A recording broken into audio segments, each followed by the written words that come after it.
On this program, we intentionally focus not so much on headline news, but on the transcendent biblical principles behind the news. The goal is to identify the principles which can lead to understanding, bringing clarity to the confusion of our day.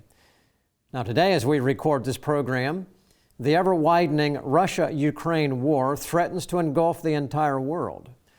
A world war is coming in which every nation is going to be sucked into either one side, the globalist West or the totalitarian East. And with it, I welcome you to stand in the gap. I'll be joined in just a moment by Pastor Isaac Crocket and our special guest today, 25-year Ukrainian pastor, Pastor Alex Cherny.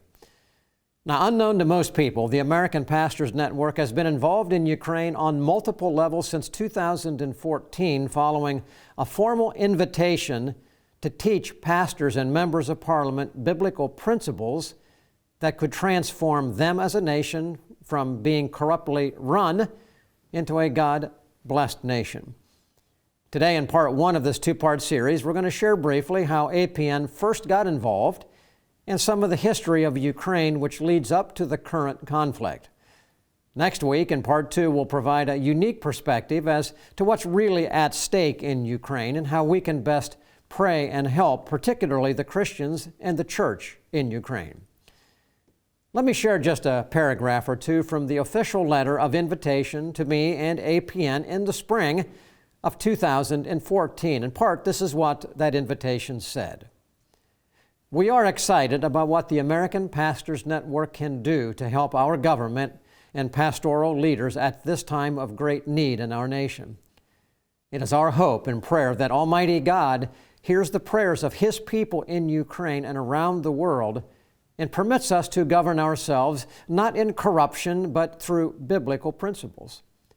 It is our great desire that the Lord permit us to lay down a foundation for government built on biblical principles of freedom, of the sacredness of life, private property, and limited government, a government that praises those who do well, practices and enforces biblical justice, decries bribery, and works to support the biblical role of the church and the family. We know that the American Pastors Network is firmly grounded on the authority of Scripture and has the knowledge and experience with the U.S. Constitution and how civil government should work. It is for these reasons that we are extending to you the invitations to come to Ukraine with the intent of showing and teaching us the biblical principles for how to establish a righteous government and to share practical insights on how to apply biblical principles to the challenges that face our nation at this time. Well, with that invitation, we then traveled to Ukraine, and it was in this process that we met Pastor Alex Cherny. And it's my special privilege for him to share on this program today a unique and honest perspective of Ukraine, the people there, and the true state of affairs. And with that, let me welcome to the program right now Pastor Alex Cherny. Alex, it's a real pleasure to have you with us today on the program. Hi, Sam. It's a privilege being with you today. Thank you. Alex, we don't have a lot of time on these two programs, but we're going to ask you a few pertinent questions, and I know we're wanting to hear your perspective as a native Ukrainian. To start this out here in this first setup, can you just share briefly what happened in Ukraine in 2014 that really set the stage for that invitation that I read for us to come to Ukraine, which is then how we met each other? Right. What happened is we've had what's so-called a revolution of dignity when the people of Ukraine stood up to their rights to choose their government, to choose the policies of the government, which were leaning towards the West rather than East.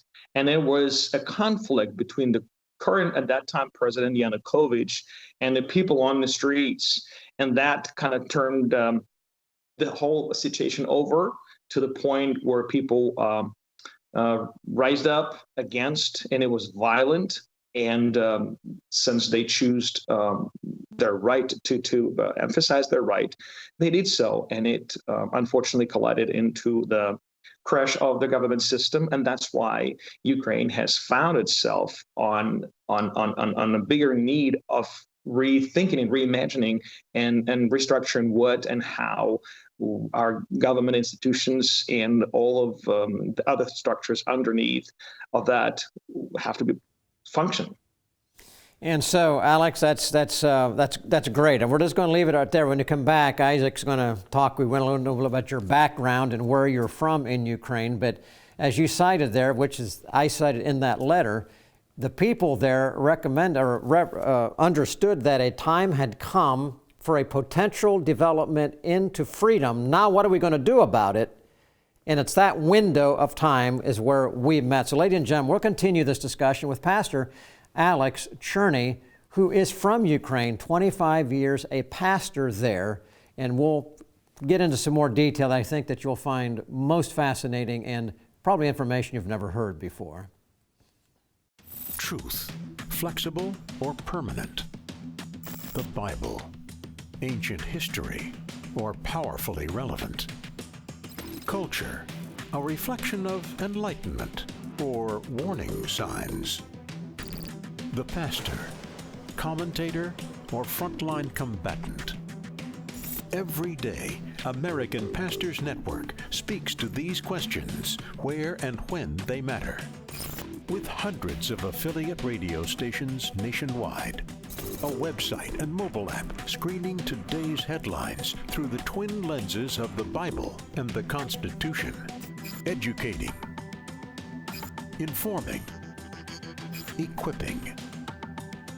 This is the American Pastors Network. The time is now to stand in the gap for truth.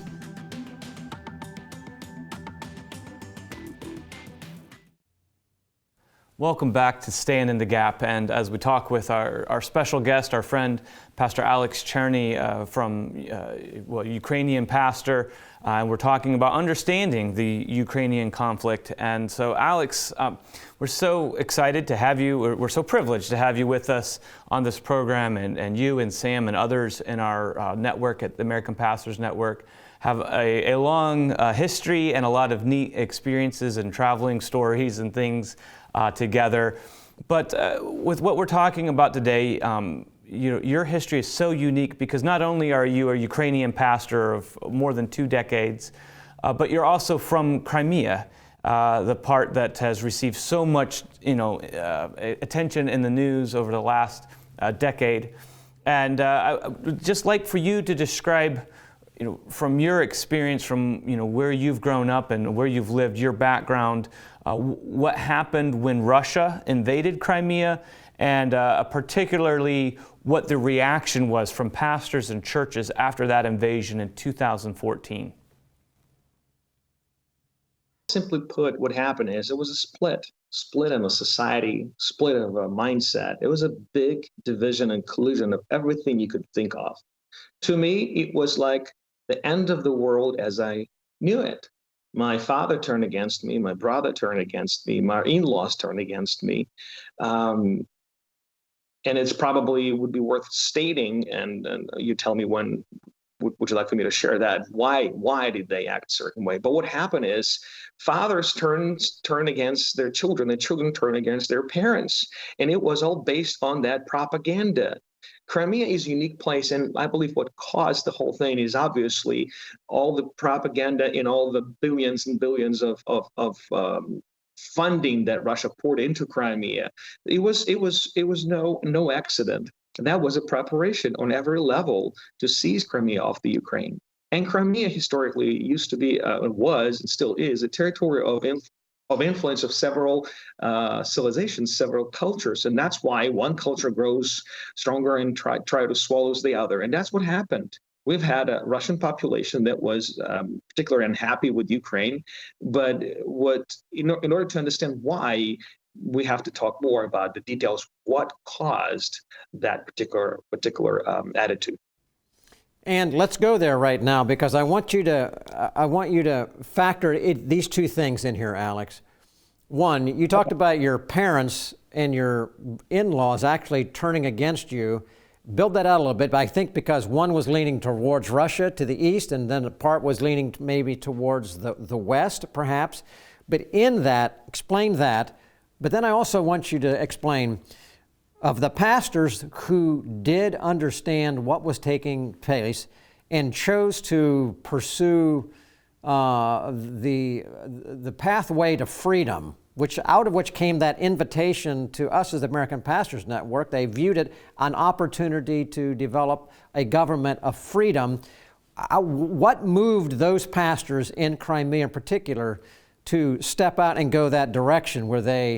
Did they do it because they understood what the Bible said about biblical principles of freedom, or did they step out because they were afraid perhaps of what they remembered with Soviet Union days of bondage or whatever? Explain a little bit of that and put those two things together. I think it'll be helpful. Okay, we'll be glad to.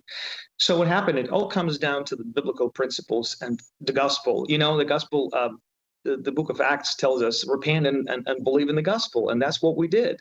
I'm just an average Joe from Crimea who turned over to Christ, and then I choose something else. I choose the kingdom principles. I choose the moral or the biblical moral principles to be the foundation, to become a foundation of my life. And so I did it, and I did so, and that reshaped and restructured my worldview, my thinking, my family.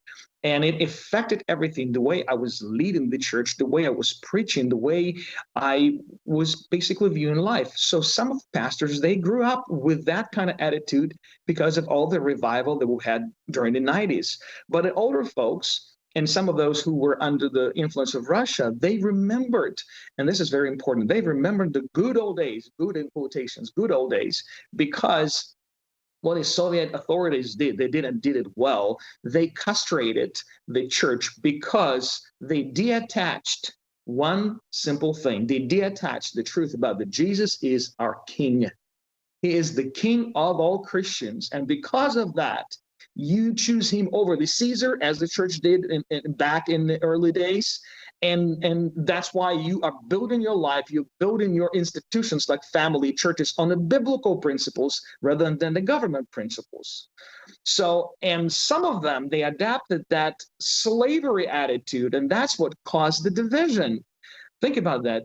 My own church, people I married, buried, and so on, they turned against me. Half of the church split it because some of them supported Russia and some of them supported Ukraine. For me, it was the hardest thing in the world. Why?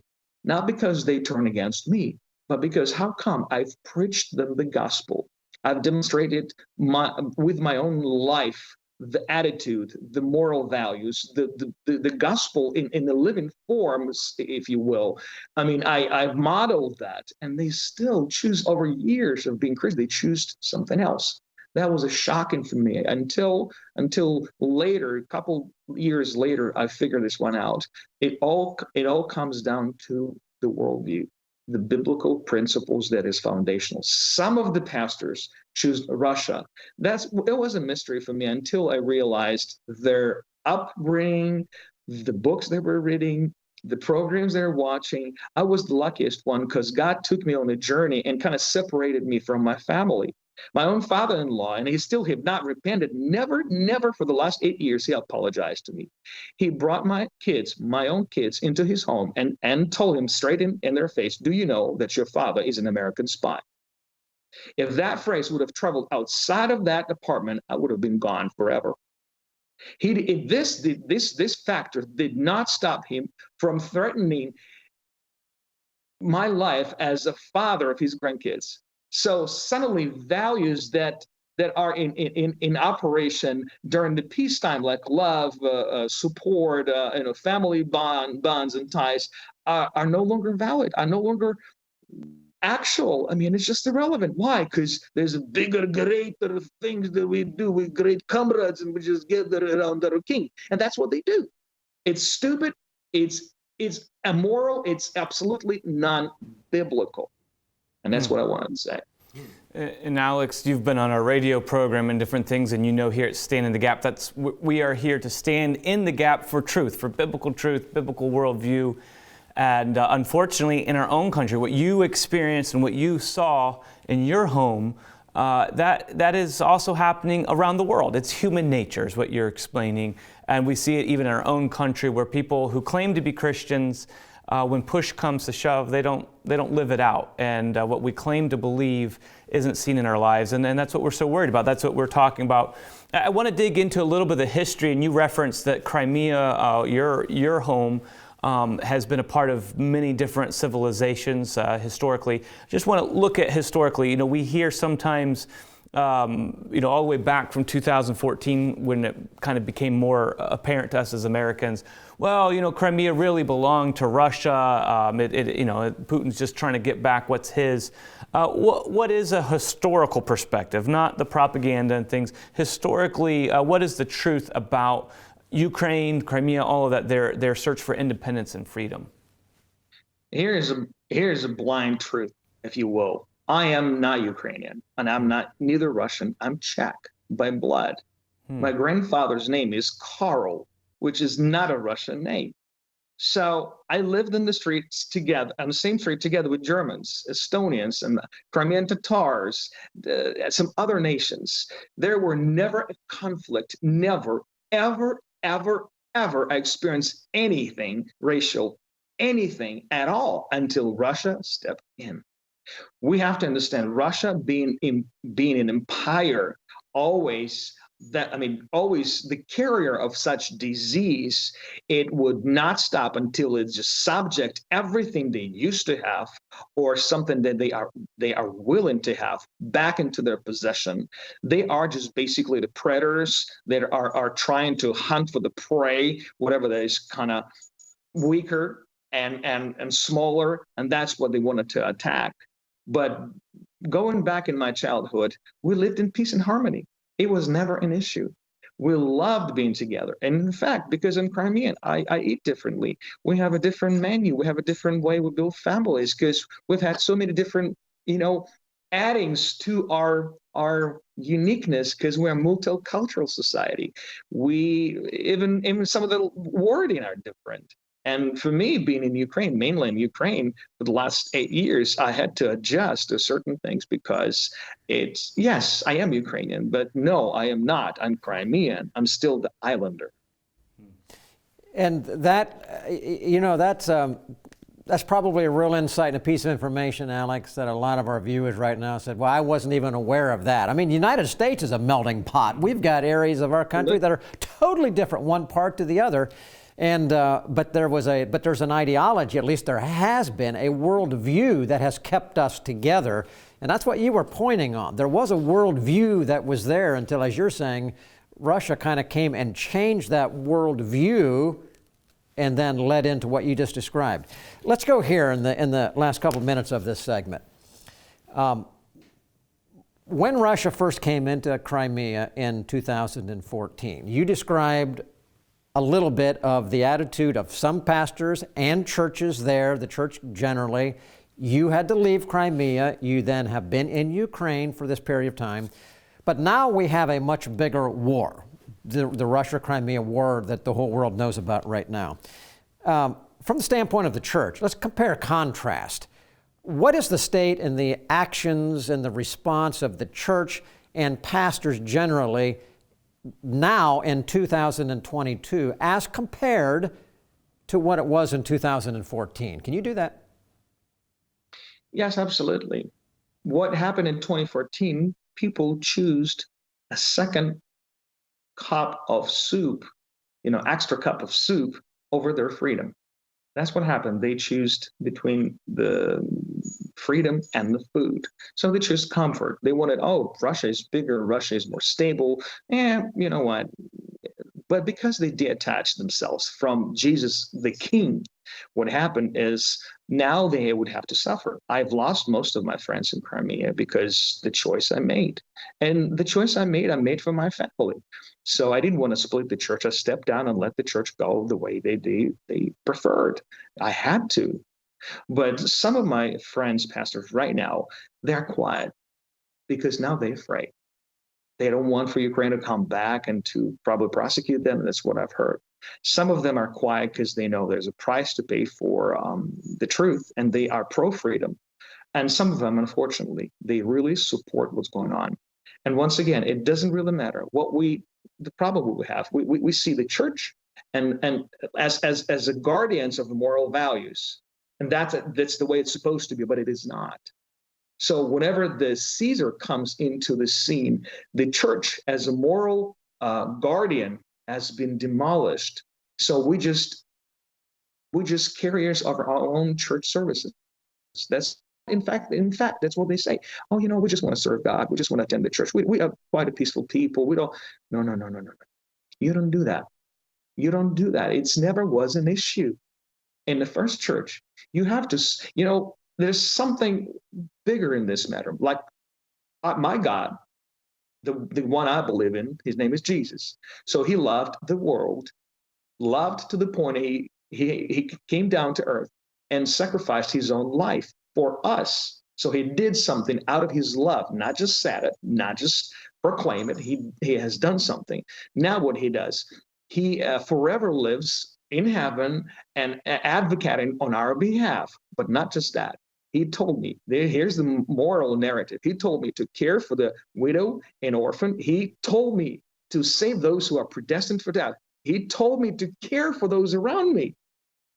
And if the pastor of Russia does not understand that simple gospel truth, the simplest gospel truth, I have to admit, we probably believe in different gods. That's how bad this is. And that's the case with some in Crimea. Very significant, Alex. Thank you for being with us right now. We're going to look forward to continuous discussion in the next week, part 2. Ladies and gentlemen, stay with us. We're going to conclude. Isaac and I are going to have to conclude some comments here at the end of this program, but Alex is going to be back with us next week on the program. You don't want to miss that. We'll be back now in just a minute. Stand in the Gap is produced and recorded in the studios of Lighthouse TV. Positively different.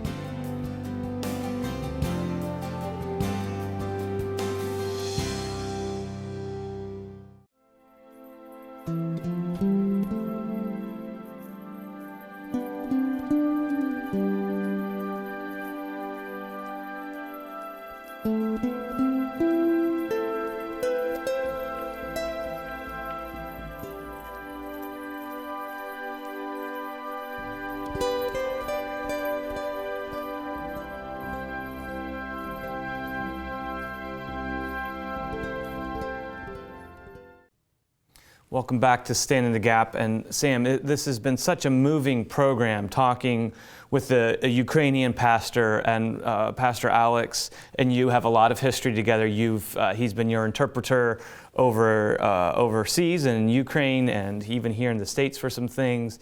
Even just what's going on in his own personal family and trying to evacuate and not able to evacuate. There's a lot you can just hear from his speech, his soul, his heart. But because of some of those connections with him and other pastors, we've had some amazing God-opened opportunities through the American Pastors Network. And so for those who are watching us right now that are wondering, what can I do to help? What kind of connection is there through the American Pastors Network? Could you just kind of explain that to our viewers right now? I sure can, Isaac. And I'll just speak to our viewers here right now in the last couple of minutes. We at the American Pastors Network, because God opened up a unique door that led us to actually meet Pastor Alex Cherny. We've had involvement in Ukraine over the last many years. When this conflict arose, the same burden that was on some of the members of our team for the people of Ukraine back in 2014 existed now. And God has put before us an initiative we're calling the Ukraine Initiative, which you can go to the website, ukraineinitiative.com. In simple terms, it is this. We believe that the needs of the believers in Ukraine that are being displaced by this war, many of those are without food, without homes, and are in need of great help. We biblically have a need and an opportunity to help them.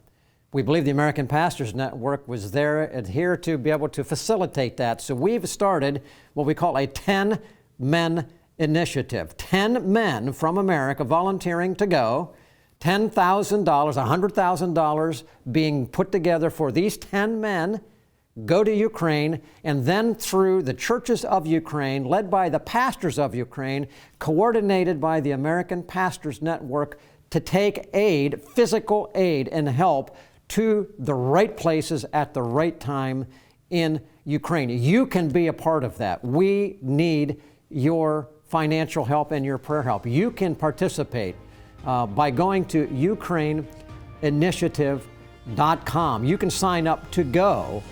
You can sign up and become a part to give. We need your help now. Hundreds of thousands of dollars we need now. You can be a part. Help us now.